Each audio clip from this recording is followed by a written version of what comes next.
y aller. Allez, je partage Mpox. Ça même. Tac. Vous voyez le diapo.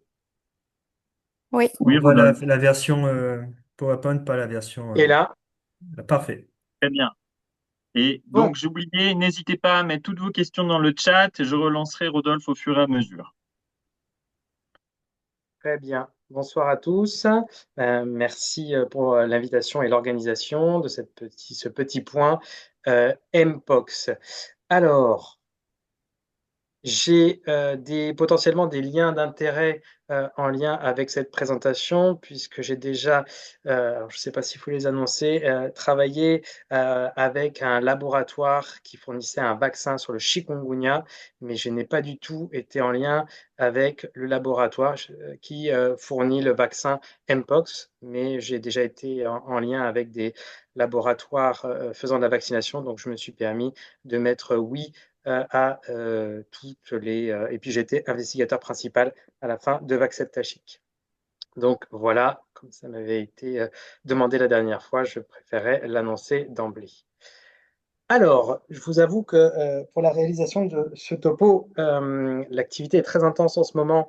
Donc, je me suis dit que une fois n'est pas coutume, j'allais commencer non pas par vous assommer à 20 heures par de multiples vignettes passionnantes, mais vous dire d'emblée ce qu'il y a à retenir à l'heure actuelle, en tout cas moi, comment je vois les choses et ce que j'ai retenu.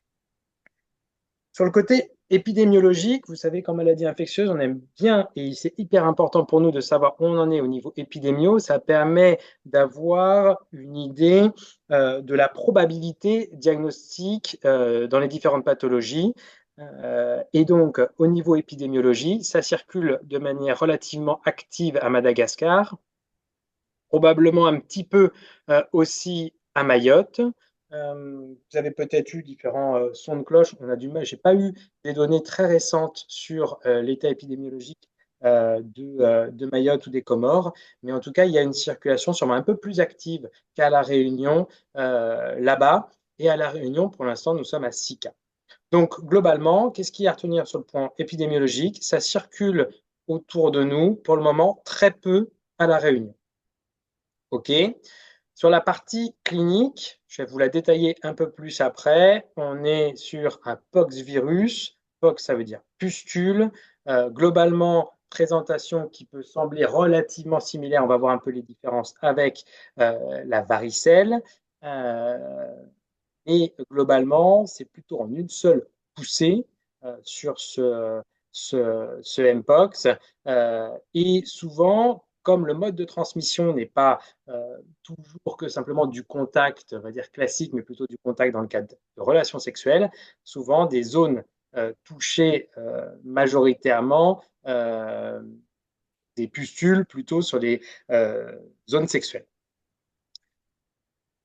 Ce qu'il est important de comprendre et ce pourquoi je voulais vraiment faire ce topo ce soir, c'est à l'heure actuelle, comment on gère ça à La Réunion. On gère ça en orientant bien les suspicions et déjà en essayant d'être le plus précis possible sur les suspicions. On va le revoir. L'orientation, un des messages clés de ce soir, c'est simplement vos patients, si vous avez une suspicion, ne les envoyez pas au laboratoire.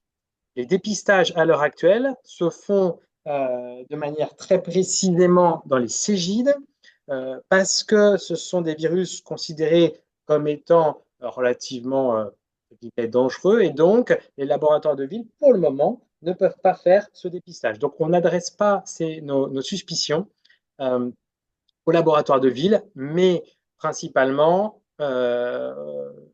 plutôt au Cégide. Comment on les adresse? Un avis infectieux. On peut ensemble classer le cas, en discuter. Nous avons maintenant de la téléexpertise. Vous êtes sûrement nombreux à utiliser OmniDoc pour les avis dermato et infectieux. Donc, chance, ce sont ces deux services qui sont les plus exposés dans cette pathologie. Et donc, vous pouvez nous demander des avis pour orienter au mieux les malades et en tout cas ne pas les envoyer au laboratoire.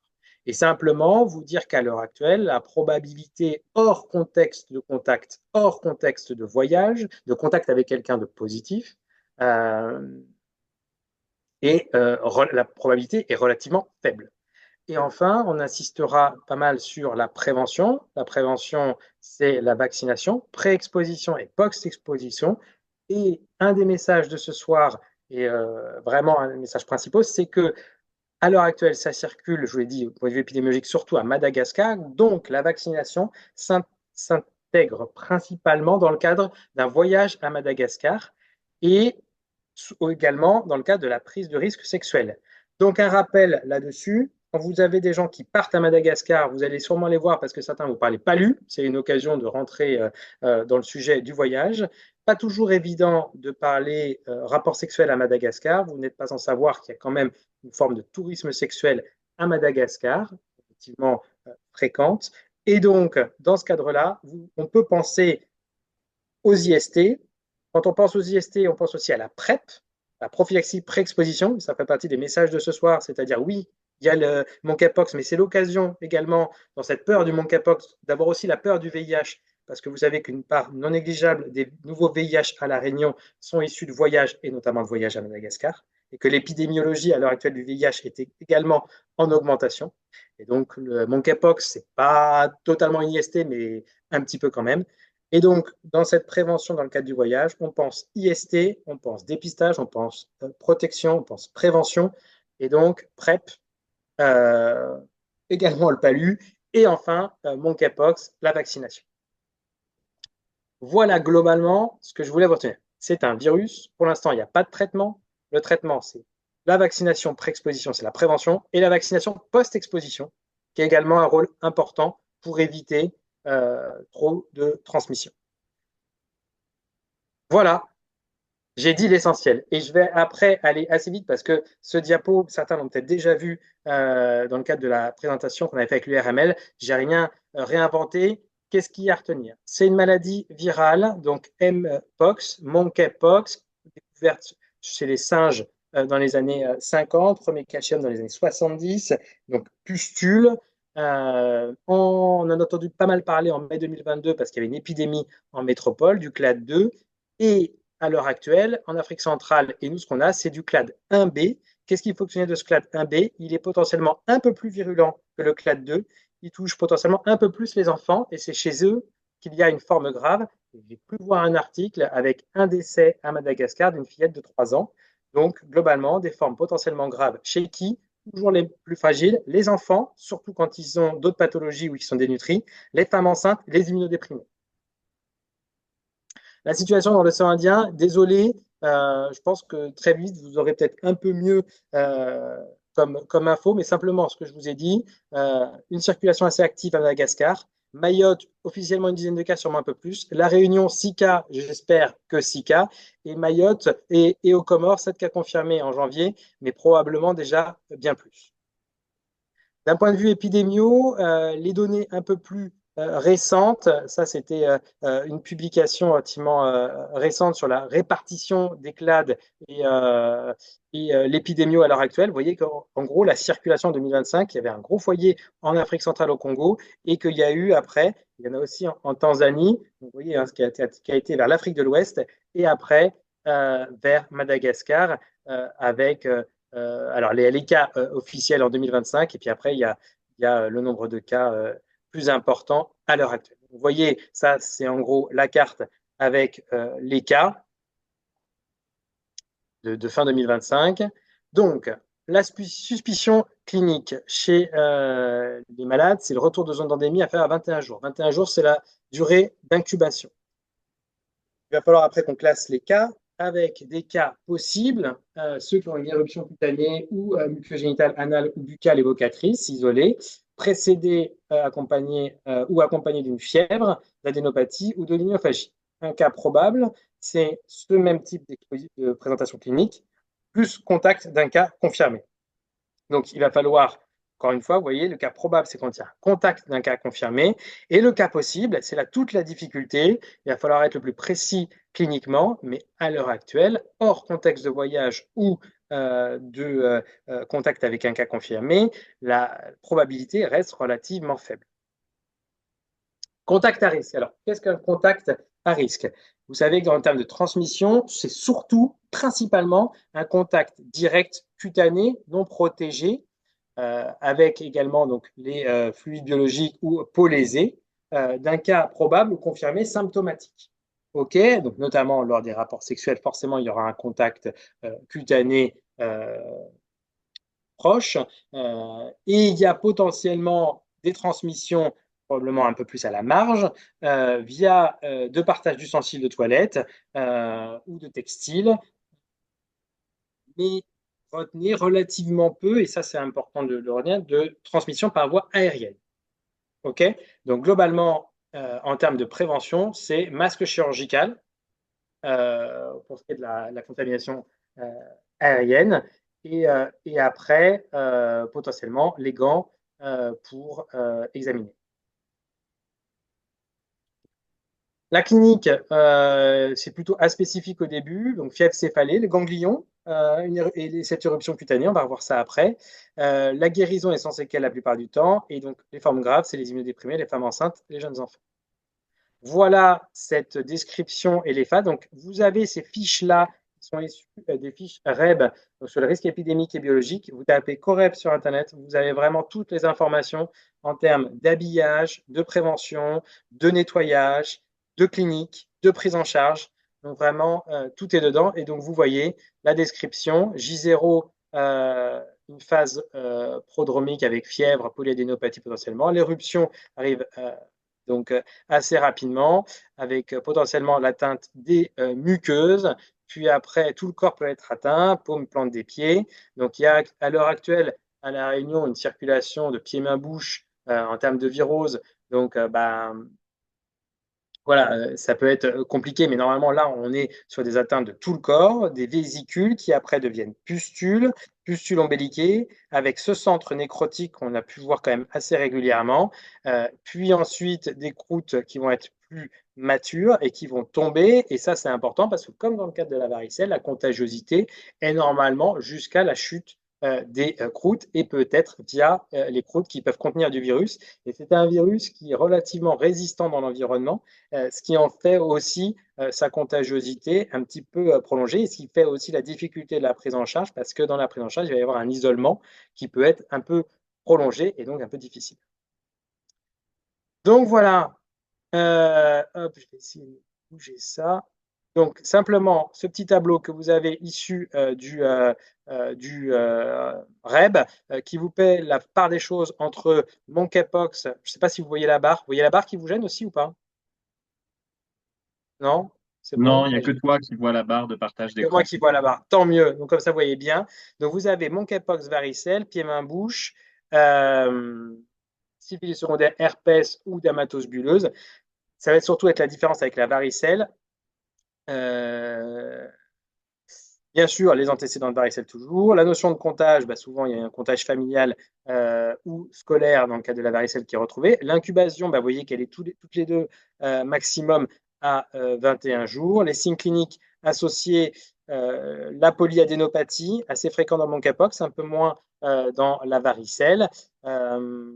Des fièvres d'intensité variable dans les deux cas. L'odynophagie, peut-être un peu plus du côté du monkeypox. Je ne vous fais pas la description des autres pathologies qui sont quand même un peu différentes. Et sur la description topographique, tout le corps peut être atteint, souvent en une seule poussée, là où sur la varicelle, il peut y avoir une répartition plus aléatoire, une atteinte du cuir chevelu. L'atteinte des muqueuses est possible dans le monkeypox, également dans la varicelle, c'est un peu moins régulière. Vous avez donc les descriptions qu'on a vues avec le centre nécrotique de la lésion. Et vous voyez la différence, c'est une poussée unique de monkeypox et plusieurs poussées, souvent dans le cadre de la varicelle. Voilà un petit peu le type de lésion qu'on peut avoir, un type de pustule, globalement, et donc sur les zones sexuelles ou sur les zones exposées à des contacts. Alors, simplement ça, un papier qui est sorti dans le New England hier. Donc, je ne vous ai pas décrit, simplement sachez que ce papier rapporte en gros la description chez l'enfant au Congo. Vous avez vu que c'était au Congo, il y avait le plus 2 cas. Donc, si vous voulez, la description clinique relativement précise, vous avez cette étude qui retrouve donc la fièvre, les lésions cutanées, la dysphagie, quand même dans plus de 50% des cas, et donc qui vous permet d'avoir la description également en fonction des âges, des types de lésions qu'il y a pu avoir donc sur ce clade 1B en République du Congo. Donc, l'orientation des patients, tant qu'on a le timing, oui, l'orientation des patients, donc si vous avez une suspicion, prenez un avis, pas d'orientation vers le laboratoire de ville, on oriente vers les Cégides pour que l'on fasse les dépistages et puis, si c'est positif, l'enquête autour du cas et la vaccination post-exposition. Ça, c'est bien sûr sur les horaires ouvrés, donc de 8h30 à 17h.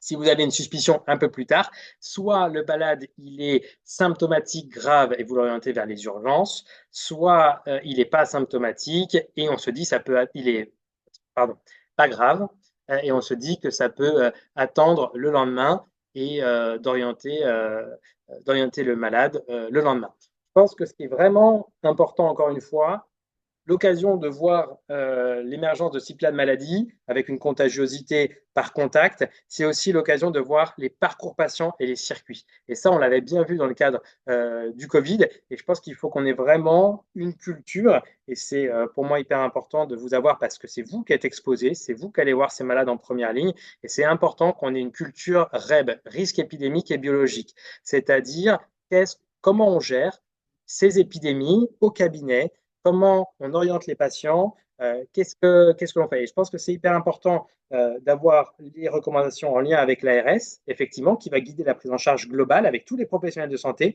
et puis ce lien particulier l'hôpital avec les suspicions que vous pouvez voir et l'hôpital en support qui va vous permettre d'hospitaliser, de dépister et de prendre en charge avec vous les malades puisqu'on aura besoin de vous après en relais, notamment pour accompagner les isolements, les traitements symptomatiques, parce que le traitement dans ce monkeypox, il est principalement symptomatique.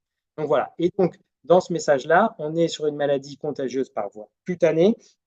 Et donc, si on a une suspicion le soir, mais que le malade n'est pas grave, on va le réorienter le lendemain. L'objectif, c'est qu'il n'aille pas aux urgences, dans ce cas de pathologie, s'il n'est pas sévère, pour éviter de ramener potentiellement une maladie contagieuse, qu'elle soit monkeypox ou varicelle, aux urgences où vous avez des immunodéprimés, des personnes âgées, des femmes enceintes potentiellement. Ça, c'est vraiment le message. Et donc, vous avez une procédure que je pourrais vous envoyer. Ça fait plusieurs semaines que je me dis qu'il faut que je fasse une communication peut-être avec vraiment la fiche pratique. Mais vous aviez déjà une fiche faite par l'URML pour ce Mpox. Mais donc, vous voyez, hein, vraiment, vous prenez un avis et ensemble, on voit comment on fait au mieux pour la prise en charge du malade. La durée de contagiosité, je vous ai dit, c'est 21 jours. Donc, 21 jours d'incubation, 21 jours potentiellement de contagiosité, des premiers signes jusqu'à la guérison complète. Alors, les conseils d'hygiène, je vais passer vite, hein, mais c'est tout ce qui va être, on évite, mais ça, c'est vraiment le classique, vous les connaissez, vous les donnez dans le cadre d'une varicelle, les ongles courts, les mains propres, bien se laver les mains, l'hygiène, pas partager les objets, nettoyer les surfaces, et puis faire attention aux coudes. Ça, vous connaissez, je passe vite. L'isolement à domicile, on fait au mieux, au maximum. Ça ne va pas sauter. On essaye, pour celui qui est malade, de porter un masque chirurgical. Comme ça, il ne transmet pas parce qu'il y a potentiellement une transmission par les gouttelettes. Donc, il met un masque chirurgical. Il évite les contacts. Et globalement, il essaye de s'isoler au mieux. Favorise le télétravail. Attention, il peut y avoir une transmission par les animaux domestiques. Donc, quand il ne s'isole pas avec le chat ni avec le chien. En matière de sexualité, forcément, il évite les rapports sexuels pendant toute la durée d'isolement. Et comme il peut y avoir une transmission et la présence de virus via le sperme, il met bien un préservatif jusqu'à 8 semaines après la fin de la période de contagiosité pour éviter tout risque de transmission. Prise en charge, vous voyez, c'est les soins locaux, aucun produit sur la peau. C'est un virus, donc pas d'antibiotiques, sauf sur infection. Il n'y a pas d'antiviraux qui fonctionnent particulièrement. Douche quotidienne, éviter le bain, crème cicatrisante au sulfate de cuivre ou sulfate de zinc. Je relève ça. Évite la formation de croûte importante. Et puis bien couper les ongles. Et puis éviter, et puis l'écran solaire après pour éviter qu'il y ait des marques. Antalgique par paracétamol, comme souvent là-dedans, on évite les anti-inflammatoires. Alors, dans les critères de gravité, vous avez potentiellement des formes graves chez l'enfant et surtout également des formes potentiellement hyperalgiques, notamment sur des lésions anales, sur lesquelles il peut y avoir des prises en charge un peu spécifiques avec de la xylo localisée, voire des antalgiques de palier 2 ou 3. Antihistaminique en cas de prurite et on pense bien sûr aux autres IST avec une sérologie syphilis et VIH et les prélèvements CLAM, gono et pas de mycoplasma génitalium en première intention dans les IST. En deuxième intention sur les urétrites, oui, mais pas en première intention. Pas de traitement spécifique. Vaccination pré- et post-exposition. La vaccination Jynneos ou Imvanex, ce sont les deux mêmes vaccins avec deux noms différents parce que ce n'était pas adressé au même marché, mais ce sont les mêmes vaccins. Vaccins vivants, mais ils ne sont pas contre-indiqués inertes, vaccins vivants inertes, ils ne sont pas contre-indiqués chez l'immunodéprimé. Une dose, si vous avez déjà été vacciné avant, donc dans l'enfance, on a été vacciné jusque dans les années 70. 2 doses si vous n'avez jamais été vacciné. 3 doses si vous êtes immunodéprimé. Si vous êtes immunodéprimé et que vous avez eu une dose dans l'enfance, vous faites 2 doses. Espacé de 28 jours pour les 2 doses. Les sites de vaccination, pour l'instant, ce sont les 3 CGID de Lille. Je vous ai mis les numéros sur lesquels les patients peuvent contacter pour prendre rendez-vous et les boîtes mail. Et cette vaccination est prise en charge. Alors, qui on vaccine? Je vous ai mis la communication qu'on vient de faire passer à l'hôpital pour savoir qui on vaccine, pour essayer de les classer. Il y a les vaccinations en lien avec le voyage. Et donc là, vous avez toutes les personnes qui vont aller à Madagascar et qui vont potentiellement être exposées. D'expérience clinique, quand on dit aux patients que l'on voit, et on les voit rarement en consultation voyageur, est-ce que vous allez là-bas, pourquoi? Ils vont vous dire pour voyager. Régulièrement, au retour de voyage, quand je leur propose un dépistage des IST, on dit qu'ils n'ont pas pris de risque, mais qu'ils feraient bien un dépistage. Donc, globalement, on se rend compte qu'il y a, je pense, assez régulièrement des prises de risque à Madagascar. Donc, on n'est pas dans le jugement, on propose la vaccination et on se dit, si vous avez prévu, même dans d'autres contextes, d'être proche de la population locale, vous pouvez vous faire vacciner. OK?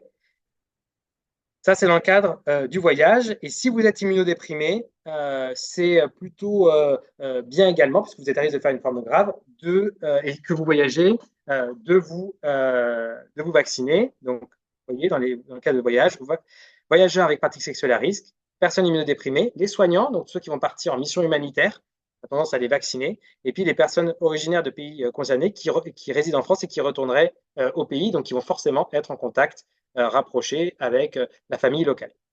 Ensuite, il y a tout ce qui va être, en cas de vaccination, l'exposition sexuelle. Les PrEPeurs, donc ceux qui bénéficient de la PrEP, donc même à La Réunion, on leur propose la vaccination, les HSH avec prise de risque, les personnes trans, et donc globalement, toutes les personnes avec conduite sexuelle à risque, c'est-à-dire qui vont avoir plusieurs partenaires, et comme il y a une transmission cutanée, le préservatif ne suffit pas à prévenir cette infection puisqu'elle se transmet par contact cutané. Donc, dès qu'il y a prise de risque sexuel et également chez les hétérosexuels, vous savez qu'à La Réunion, la particularité sur l'épidémiologie du VIH, c'est qu'on a quand même plus de transmission hétérosexuelle qu'ailleurs et plus ou quasiment autant que homosexuels. Les travailleurs du sexe, si vous les avez en consultation, bien sûr, vous leur proposez, vous leur faites la vaccination. S'ils acceptent, et puis également les partenaires des personnes qui seraient à haut risque d'exposition, parce que vous pouvez avoir des couples qui s'entendent très bien, qui ont des rapports régulièrement, mais qui sont des couples libres, ouverts, et donc un des deux peut prendre beaucoup de risques, et dans ces cas-là, vous pouvez vacciner également son partenaire, puisqu'il va forcément potentiellement être exposé. Les professionnels de santé qui sont exposés peuvent également bénéficier de la vaccination, personnel des CJ, des urgences, infectiologues, médecins généralistes, dermatologues, pédiatres qui vont être exposés, qui peuvent se faire vacciner. Et également, important, en post-exposition, jusqu'à 14 jours, mais le plus tôt est le mieux, vous pouvez proposer, et il faut proposer la vaccination aux personnes. Cette vaccination est plutôt bien tolérée. C'est un vaccin vivant, donc il est relativement réactogène. Il y a des douleurs au point d'injection assez fréquemment. Donc, c'est vrai qu'en termes de tolérance, ce n'est pas des vaccins qui, en termes de tolérance, remuent un petit peu. J'en profite également, puisqu'on parle vaccin, dans le cadre du voyage, Madagascar, hépatite A également est recommandée. Et si vous avez des gens qui partent à Madagascar et qui prennent des risques là-bas, préservatif bien sûr, mais vous savez que dans le cadre du voyage, parfois le préservatif n'est pas mis, donc vous pouvez leur proposer la PrEP également, et qui peut être faite et prescrite en ville, ou sinon vous n'hésitez pas à nous les adresser. Dans le cas de prise de risque uniquement dans le cas du voyage, il peut y avoir la PrEP. Vous avez le numéro des Cégides. Ensuite, la vaccination post-exposition, je vous ai dit, en fonction du statut vaccinal, on fera 1 ou 2 doses à réaliser au Cégide, et idéalement dans les 4 jours après l'exposition, jusqu'à 14 jours. Il y a un numéro d'information 7 jours sur 7 sur le Mpox, s'il y avait des questions. L'efficacité du vaccin, je dis que ce serait bien quand même de l'aborder. Donc, c'est un vaccin variole à la base, 3e génération. Je n'ai pas eu le temps de me replonger dans l'efficacité du vaccin variole sur la variole qui était fait dans l'enfance. Je n'ai pas de notion de revaccination qui était faite sur les gens qui étaient vaccinés que dans l'enfance sur la variole. En tout cas, là, dans les 2 études ici qui datent de 2024 sur l'efficacité, vous voyez qu'elle est relativement faible après 1 dose et qu'elle est obtenue normalement 14 jours après la première dose.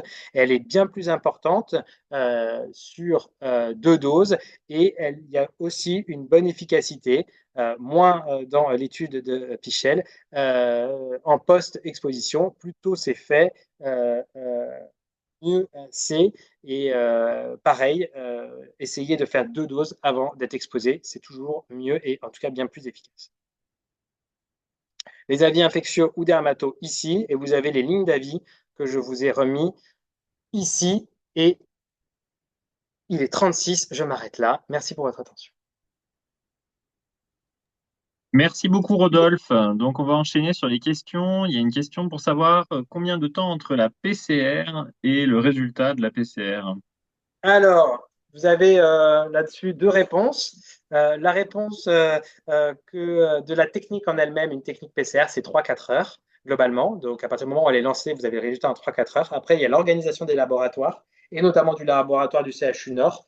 On peut avoir des résultats dans les 48 heures. On peut aussi essayer de jauger en fonction de la probabilité clinique et des difficultés d'isolement. Mais globalement, on peut l'avoir dans les 48 heures. Ok. Quelle est la chronologie des doses de la vaccination? 1 dose, un rappel à J28. Et du coup, la vaccination se fait au Cégide, donc il n'y a pas besoin de faire de prescription au préalable, hein. Aucune prescription, parce que de toute façon, il n'est pas disponible en ville, ou s'il est disponible, il va être payant, alors que là, au Cégide, il sera pris en charge. Ok. Il y avait une question tout à l'heure sur le Cégide et ce que c'était que le Cégide. Donc, j'ai répondu que c'était les centres gratuits de dépistage, d'information et de diagnostic. Du coup, il y a le Cégide au nord, le Cégide au sud, à Ouais. l'ouest, donc à Et à Saint-Paul, il y a l'ouest. le CEPS. Ouais. Et à Saint-Benoît, du coup, ils vont vers Saint-Denis. Ils sont orientés vers Saint-Denis. Exactement, ouais. Pour l'instant, j'ai pas Le Cégide, c'est le Cégide nord-ouest. D'accord. Donc, le CEPS fait du diagnostic éventuellement de monkeypox. On n'a pas besoin d'envoyer au sud ni au nord quand on est dans l'ouest. Alors, pour l'instant, en termes de dépistage, il faut essayer de privilégier, c'est-à-dire que s'ils se pointent à Saint-Paul, ils peuvent, mais ils ne sont pas vraiment organisés pour faire du dépistage. Donc, les dépistages, plutôt, c'est Gilles Nord et Sud. Et ça, de D'accord. toute façon, quand vous prendrez l'avis, parce que c'est susceptible d'évoluer, quand vous prendrez l'avis infectieux pour les orienter, si vous appelez le CGID Ouest, ils vous diront s'ils sont en capacité de dépister ou pas. donc, toujours sur l'adressage au Cégide, je rebondis puisque la question est liée. Y a-t-il des mesures particulières de précaution pour adresser les gens au Cégide ou il faut juste le masque? Point Alors, d'interrogation. vous leur dites effectivement de porter un masque et de couvrir les lésions. Ok. On Voilà. couvre avec Et quoi? Le comment? vêtement? On couvre Oui, le avec le vêtement? vêtement, un vêtement, un linge, un t-shirt, un truc, tu couvres les lésions. Pour éviter qu'il y ait vraiment un contact direct. Des gants, c'est très bien. Et vêtements longs si tu en as sur les bras. Enfin voilà, tu essayes de couvrir les lésions. Euh, pour information, c'est quelque chose vraiment une question qu'on s'est posée. Je pense que encore une fois, c'est aussi l'occasion, parce que pour moi, le risque est relativement faible à l'heure actuelle. Il n'y a eu que 6 cas à La Réunion. Ça circule et ce sera sûrement encore des cas importés. C'est vraiment le lien avec le voyage qui doit primer à l'heure actuelle. Mais ce que je voulais vous dire, c'est que c'est aussi l'occasion de réfléchir à l'organisation des cabinets sur le risque que vous avez d'exposition. Et je pense que ça peut être intéressant sur la porte d'entrée, globalement, de mettre un message en disant, vous rentrez de voyage, vous avez une symptomatologie respiratoire notamment, parce que moi je l'ai aussi en tête, pas dans le cas du monkeypox, mais les virus respiratoires. Appelez-nous avant de rentrer. On vous fournit un masque, mais vraiment d'essayer de prendre le risque avant la salle d'attente. Vous voyez, le risque Mpox, j'ai envie de dire, n'allons pas alerter les gens sur enfin, n'allons pas pardon, les traumatiser, je ne sais pas comment dire, les inquiéter de trop sur la porte du cabinet. Simplement, s'ils ont des lésions et qu'ils reviennent de Madagascar, ponctuellement, vous pouvez mettre un petit message. Je pense que là, ça peut attendre dans la salle d'attente. S'il y a quelqu'un qui rentre qui a des lésions, vous pouvez lui demander de couvrir ses lésions. Et puis, de toute façon, après, il faudra faire un nettoyage de la salle d'attente. Mais ce que je voulais vous dire, c'est que c'est l'occasion aussi de bien se rendre compte qu'à l'heure actuelle, nous, à La Réunion, on est quand même exposé à des retours du Moyen-Orient, à des retours d'Asie du Sud-Est, des retours d'Afrique, comme Paris hein, l'est également, mais quand même nous, dans la zone océan Indien, on pourrait être exposé à des viroses respiratoires et donc se dire que quelqu'un qui rentre de voyage et qui met un masque, même en termes vous voyez, d'éducation des patients, je pense que c'est quelque chose qu'on peut déjà instaurer et c'est l'occasion de ces virus, hein, voilà, de ces crises qui se répètent, l'occasion pour nous de se voir. L'année dernière, c'était chikungunya, cette année, c'est Mpox, l'année prochaine, je ne sais pas. Mais l'occasion de se voir et de réfléchir à des stratégies de prévention. Là, dans le cas du Mpox, on a le vaccin, on a donc l'idée de comment essayer de dépister, enfin comment dépister les gens, mais sur d'autres pathologies, vraiment l'idée c'est le masque chirurgical. On a l'habitude maintenant avec le Covid, mais quand même masque chirurgical systématique. Et puis si on a des lésions, bah, on les couvre et on les montre que devant le médecin. Et ça, je pense que même si vous avez, vous voyez, une varicelle, bah, c'est un message qui est bien aussi à passer parce que le gamin qui met pas de varicelle partout à côté de la patiente immunodéprimée qui est dans la salle d'attente, bah, c'est bien aussi. Vous voyez. Donc tout ça, c'est l'occasion de faire des bons messages de prévention pour les patients. Dans les faits, quelle est la population qui se vaccine à La Réunion? En effet, Alors, qui? les stressés, les voyageurs, je plaisante, mais en gros, les voyageurs quand même, et on sait qu'on a du mal à avoir les voyageurs de Madagascar. Et ça, c'est aussi dans les messages que je voulais vous dire, c'est qu'on est centre de vaccination internationale. À Madagascar, elle n'a pas la fièvre jaune. La plupart du temps, nous, on a les gens parce qu'ils doivent se faire vacciner fièvre jaune. On a plus les voyages de Madagascar, alors qu'on sait que globalement, nous, en maladie infectieuse, il y a plein de choses qui reviennent de Madagascar. Les gens qui ont fait un séjour long, qui reviennent, qui ont eu une hématurie sur place, il y a de la bilharziose à Madagascar. Ils vont faire un cancer des voies urinaires plus tard. Et si on passe à côté de cette hématurie et de cette bilharziose, bah, c'est dommage. Il y a il y a eu des cas de peste à un moment, potentiellement des cas de choléra, des cas de palu. Donc, on a vraiment, je pense, des messages de prévention à faire en lien avec les voyages à Madagascar qui est vraiment important, et notamment dans les IST. Nous, on le voit. Et donc, il faut prévenir dans le cadre du voyage. Et après, qui on vaccine? On est assez proactif, nous, sur les gens qui s'exposent sexuellement. Vous savez qu'en 2022, la crise en métropole, en tout cas la petite épidémie en métropole, était essentiellement en lien avec des prises de risques sexuels. Donc vraiment, il faut être très proactif chez les HSH, prise de risque, hétéro, prise de risque, travailleurs du sexe, preppers. On est proactif sur la vaccination. Et puis les professionnels de santé, bah, mine de rien, se dire que globalement, on est vacciné, bah, ça permet après aussi, dans la gestion des cas, d'être peut-être un peu plus serein sur l'examen clinique et la prise en charge des malades. Donc moi, je ne serais pas surpris que les médecins exposés veuillent se faire vacciner. Sachez quand même, pour information, on n'a pas de notion encore, en tout cas, j'en ai pas trouvé, sur la durée de l'immunité en lien avec la vaccination. Moi, j'avais notion qu'avec la variole, on était vacciné pendant très longtemps, mais c'était un vaccin vivant, je crois, très réactogène. Là, apparemment, l'immunité, en tout cas, le dosage des anticorps à 2 ans retrouve plus beaucoup d'anticorps, mais on ne sait pas si, en cas de réexposition, il y aura quand même, vous voyez, comme une effort immunitaire qui permettra de faire des formes post-symptomatiques ou asymptomatiques. Donc, encore une fois, je n'ai pas encore vraiment de données trop précises sur la durée de l'efficacité vaccinale. Du point de vue des indications de la vaccination, toujours des personnes qui partent en MADA, qui n'ont pas prévu d'avoir des rapports sexuels à risque ou ni des contacts rapprochés, comme des amis trentenaires ou de la famille qui pourraient séjourner à Madagascar, faut-il recommander la vaccination? Non. Ok.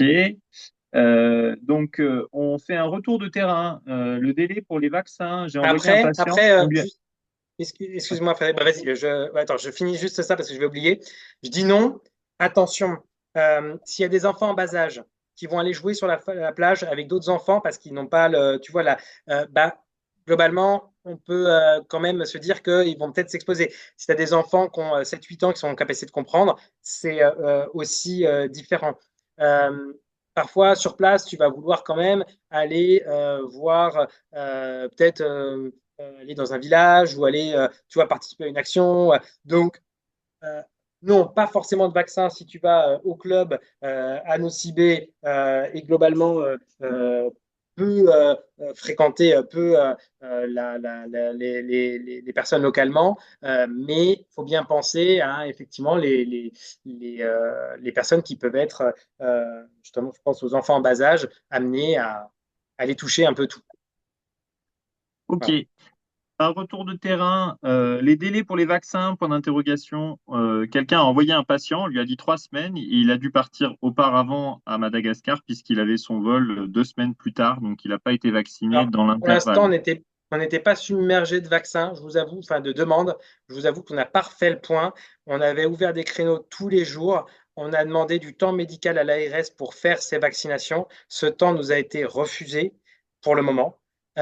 Et donc, dans ce cadre-là, comme nous avons une grosse activité de dépistage, c'est-à-dire qu'il faut aussi les voir, ces gens, parce que, mine de rien, ben, on les dépiste, mais avec ben, souvent une vision médicale qui nous prenne beaucoup de temps. On a freiné sur la vaccination, mais si on voit que ça augmente, on fera ce qu'il faut pour pouvoir augmenter les créneaux. Et vous avez raison, ça perd de son sens de donner ces consignes-là quand on voit que globalement, 14 jours pour être efficace, 28 jours d'intervalle, ça veut dire que globalement, il faut vacciner 2 mois avant le départ à Madagascar, ou en tout cas prendre le rendez-vous, le temps de les faire, première dose, deuxième dose, et d'être protégé. Il faut s'y prendre 2 mois avant, donc ouais, anticipation maximum. À partir de quel âge la vaccination chez l'enfant, justement? On s'est posé la question. Il n'y a pas de données, je crois, en dessous de 6 ans, mais globalement, ça a déjà été fait. Si je dis truc, je vais vous retrouver l'info après. S'il y a quelqu'un qui a Internet, vous allez sur mesvaccins.net, Imvanex ou Gymneos et vous aurez l'info. Je crois que c'était 6 ans, mais je pense qu'avant, on peut. Je vais vous redonner le truc. J'ai pas la date en tête. J'ai pas la- Ok, donc parmi les attentes qui étaient exprimées dans le questionnaire de préinscription, il y avait quelles sont les complications en fait de monkeypox? C'est Alors, quoi? Tu parlais de patients graves ou patients pas graves. Qu'est-ce que ça va être les éléments déterminants en clinique qu'il faut surveiller chez un patient qui a monkeypox et qui pourrait s'aggraver? Ah, je pense que ça va être surinfection des lésions cutanées qui peuvent entraîner des formes graves, notamment quand on est localisé sur des zones à risque bactérien, je pense à l'anus globalement et au petit bassin. Après, pour les formes graves chez l'enfant, je t'avoue que je vais m'aider de l'étude qui a été là. Je pense que ça va y avoir des formes neuro euh, qui vont faire ça avec des fièvres mal tolérées. Mais je n'ai pas de. Pour moi, la gravité est essentiellement sur la douleur, les formes cutanées. Euh, je regarde, mais j'ai pas de notion. Je vais aller regarder un peu plus, mais je vous dirai. Mais c'est pour moi, c'est surtout sur ces formes-là. Euh, Je te laisse quelques instants. Donc, n'hésitez pas s'il y a des questions à continuer à les mettre dans le chat. Euh, alors, je relis un peu les notes que j'avais prises, mais il y a beaucoup de choses qui ont déjà été auxquelles on a déjà répondu. ouais, vous voyez, dans l'étude, ils disaient qu'ils avaient aussi la malaria. Donc forcément, voilà. Sur les formes graves, hein, je regarde les formes graves de l'étude. Euh, anémia, ouais.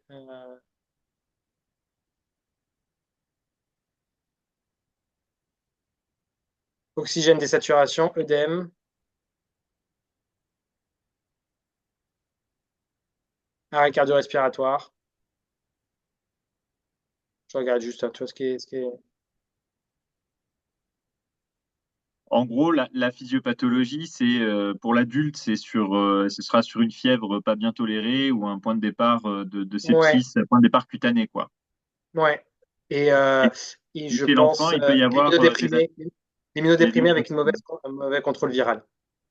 et chez les enfants, il peut y avoir du coup des atteintes neuro. C'est ça?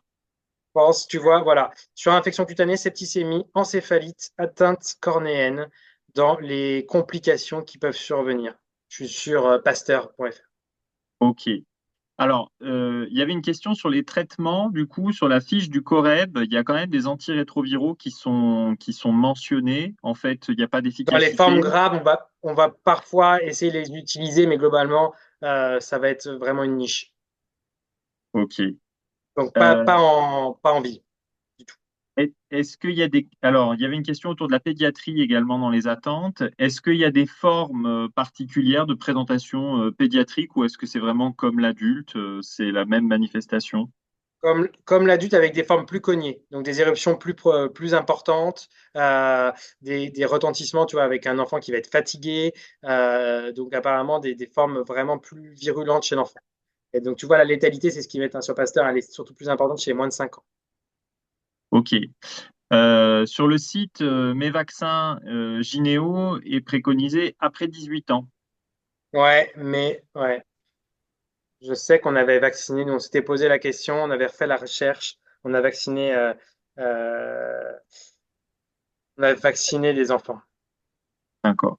Je vais vous retrouver les infos, mais Alors, concernant, du coup, il y avait une question aussi sur les déclarations à l'ARS, l'explication et le dépistage des personnes contacts. Est-ce que actuellement, du coup, il y a des choses comme ça qui sont à organiser quand nous, on est au cabinet? C'est-à-dire, nous, on voit un sujet qui est suspect, donc on appelle et on prend l'avis. On ouais. adresse au CGID ou au CEPS. Du coup, on adresse, donc après, la déclaration, elle sera faite par le CGID ou par le CEPS, c'est bien ça, Oui, puisque c'est une maladie à déclaration obligatoire, tu oui, c'est confirmes. une maladie d'accession obligatoire. Bonne question, et j'ai oublié de le dire, ouais, effectivement. Et donc, après, sur les cas contacts, ils seront contactés, il y a quelque chose d'efficace et d'opérationnel pour contacter les Normalement, cas c'est contacts. l'ARS qui fait l'enquête autour du cas. Je vous avoue que globalement, on participe également à l'heure actuelle. D'accord. Et vous sollicitez les médecins généralistes pour le faire ou pas? Alors, normalement, pas trop, mais globalement, s'il y avait plus de cas, oui, ça peut oui, on peut parfois être amené à vous contacter. Ouais. Donc, à ce stade, il n'y a pas de choses particulières. Est-ce que, en attendant d'avoir les résultats, pour quelqu'un qu'on adresse au CGID et chez qui on évoque monkeypox, il y a des mesures de précaution particulières sur l'entourage à formuler? Non, parce que sinon, si tu veux, je trouve que ça a trop de retentissement.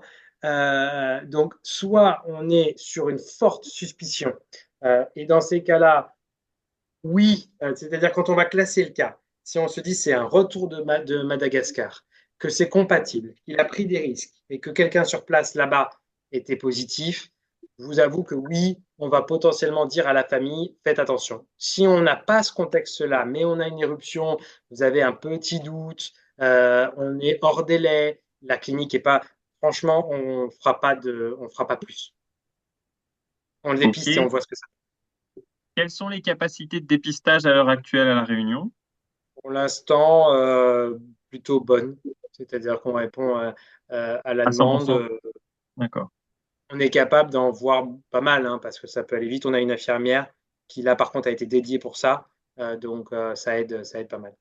Et du point de vue épidémio, en fait, du coup, des cas suspects, vous en accueillez à quelle fréquence et combien, juste pour se faire une ordre d'idée? Alors, des cas possibles, on en a, ça fluctue, mais on va dire entre 5, 3 à 5 par jour, peut-être, tu vois, D'accord. globalement. Et des cas probables, donc avec un, si on en a 2 par semaine, pour l'instant, c'est max. Et encore, parce que pour l'instant, les cas probables ont été souvent confirmés.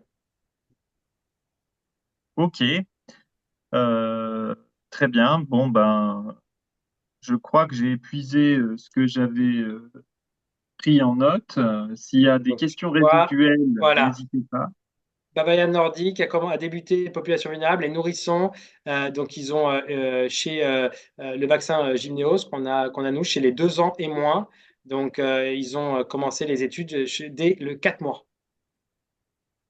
Du coup, dans les participants, je vois qu'il y a Anne-Claire qui est de Mayotte.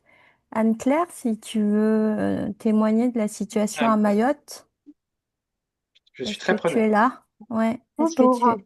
Bonsoir Anne-Claire, super. Merci de t'être connectée. Et Ben, c'est moi. vrai que nous donner la situation à Mayotte, c'est super. Est-ce que Mais tu peux nous dire un peu? je ne m'attendais pas à cette question. Je sais pas. Moi, j'ai récupéré des kits de prélèvement. On a la carte des sites de prélèvement. Moi, j'en ai pas vu. Et j'ai pas eu de retour de l'ARS ou du labo sur notre groupe de médecins. J'ai pas eu de retour en fait sur des cas particuliers. Il y en a eu 9 au tout départ. Et puis depuis, j'ai pas eu de communication particulière et on n'a pas échangé dessus entre médecins. D'accord, parce que du Donc, coup, j'avais bon, échangé avec Marion Borelli, ouais. qui est dans le sud. Elle disait qu'il y Mm. avait un 10e cas, mais que c'était assez Ah bah tu vois, contenu. je Voilà, l'ai pas mais entendu. voilà, et c'était plutôt dans le sud de Mayotte. Et tous dans le sud, mais je sais Mm. pas d'où ils. Enfin voilà, j'en sais pas plus. On a vu une petite vidéo partagée par Jessica sur une personne de l'ARS qui expliquait pas mal voilà, les méthodes et la façon de les prendre en charge. Mais je, On n'a pas eu d'infos. ça fait Je vais longtemps en regarder fait, là. hein, je trouve. Depuis, on n'a pas eu de retour. Arrête la Ouais. voiture. Je vois pas qui est. Non, pas voir Arrête. Pardon. Pas de souci. Merci, merci Anne-Claire. Ouais. Moi, j'aimerais bien, enfin, je serais vraiment preneur si vous avez des contacts à Mayotte de nous faire remonter parce qu'on entend comme quoi il y aurait potentiellement de la circulation sur place. Et je pense que c'est important pour nous parce que pour l'instant, on a mis dans les recommandations vaccinales dans le cadre du voyage Madagascar principalement, mais également les Comores voyage moins fréquent, mais on a mis les Comores dans les recommandations de vaccination. On n'a pas encore Mm. mis, ou alors ça peut peut-être se voir, mais c'est pas encore bien clair, Mayotte ou pas Mayotte. C'est pour ça que si vous avez des infos sur ce qui circule sur place, c'est vrai que, vous voyez, la dernière info que j'ai sur le site de l'ARS, là, elle date du 19 février, et j'ai C'est pas ça. Depuis, j'ai pas eu d'infos, ni de l'ARS, il n'y a pas eu de communication supplémentaire. Le labo nous a pas communiqué davantage. Euh, En dehors du fait qu'on pouvait avoir le matériel de dépistage. Donc moi j'en ai, mais j'en ai pas vu. Euh, donc on n'a vraiment pas plus d'infos. Depuis, en effet, c'est ça, mi-février, je trouve que ça fait hyper loin, quoi. Alors, moi, j'ai un compte-rendu de réunion d'information Monkeypox entre le CHM et l'ARS en date du mercredi 7 janvier 2026 et qui préconise de centraliser le dépistage au CHM avec une Oh, pièce qui est prévue à l'isolement. Mais c'est vrai que ça fait donc ok. 2 mois. Mais Ça du fait deux coup, mois après, on a eu qu'il y a une une communication diffusion. de l'ARS par la suite. Donc, j'ai pas regardé avant, voilà, mais mi-février. Et avec cette information sur cette circulation, enfin, sur ces cas, pardon, sur ces 9 cas, nous a été dit qu'il n'y avait pas de circulation autochtone et que ces cas avaient été isolés, pris en charge par l'ARS. Et voilà. Vous voyez, sur le Ok, dernier point de bulletin épidémiaux de Mayotte, j'ai des données chic à Mayotte, où il y a C'est 74 ça. cas. J'ai des Ouais, données bronchiolites, mais je n'avais pas donné Mpox. ouais, On c'est a ça. Bah, contacté la semaine dernière SPF pour avoir les dernières données. Et pour l'instant, ils n'avaient pas. En tout cas, ils ont du mal à avoir les données de Madagascar. On peut penser que Mayotte, alors je ne connais pas bien le circuit hein, du parcours patient à Mayotte, mais on peut penser que euh, Mayotte, on peut avoir une probablement plus fiable sur les données, mais SPF avait du mal à mm, avoir les données euh, mm, ce qui se passe à Mada. mm. entendu. Donc, on va faire le point. Nous, on va mener un peu l'enquête de notre côté avec nos contacts mahorais pour voir s'ils ont d'autres informations. Le Vincent, du coup, Catapoulet de l'adresse, enfin voilà, qui vous a envoyé le bulletin le Oui. lien pour la visio, va vous renvoyer un questionnaire de satisfaction pour cette évaluation. Pour nous, c'est toujours très important d'avoir votre avis pour savoir si on va dans le bon sens à vous proposer ce type de formation. Euh, D'autres soirées sur le même format sont à venir dans l'année. Euh, voilà. S'il y a encore une autre question, eh ben, c'est le moment parce qu'il est 21 heures et que nous avons respecté notre timing euh, de, de 1 heure au total. S'il n'y a pas d'autres questions, eh ben, un grand merci Rodolphe de nous avoir fait cette présentation et un grand merci également à tous les participants. Merci. Bonne soirée à tous. Bonne soirée. Merci. Bonne soirée, au Merci. revoir. Merci. Bye.